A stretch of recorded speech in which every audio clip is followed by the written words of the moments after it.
હાલ નવરાત્રીને લઈને એક દુઃખદ સમાચાર સામે આવી રહ્યા છે। નવરાત્રીનો તહેવાર શરૂ થતાં જ માંસાહારી ભોજન પર પ્રતિબંધ અને ગરબામાં બિન હિન્દુઓને પ્રવેશને લઈને વિવાદ ઉગ્ર બન્યો છે। આબુ દેશ સમાજવાદી પાર્ટીના વરિષ્ઠ નેતા એસટી હસને એક વિવાદિત નિવેદન આપ્યું છે।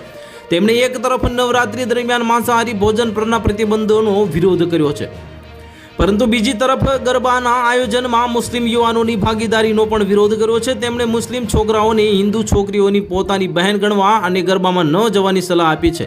નવરાત્રીના પવિત્ર તહેવારની શરૂઆત સાથે જ ઉત્તર પ્રદેશ અને મધ્યપ્રદેશના રાજકીય ગરમાવો જોવા મળી રહ્યો છે।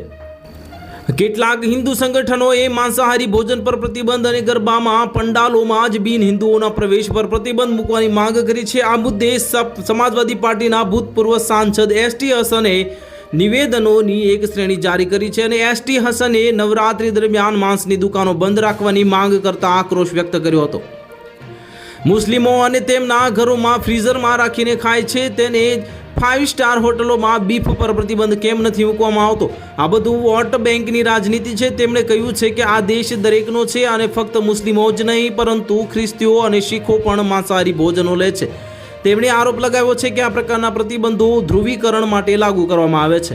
તો હાલ માટે આટલું જ। મળીશું નવી અપડેટ સાથે। જો તમને અમારા વિડીયો પસંદ આવતા હોય તો વિડીયોને લાઇક કરી દેજો, ચેનલમાં નવા હોય તો ચેનલને સબસ્ક્રાઇબ કરી બાજુમાં આવેલા બેલ આઇકનને દબાવી દો, જેથી તમને આવા સમાચારની અપડેટ મળતી રહે।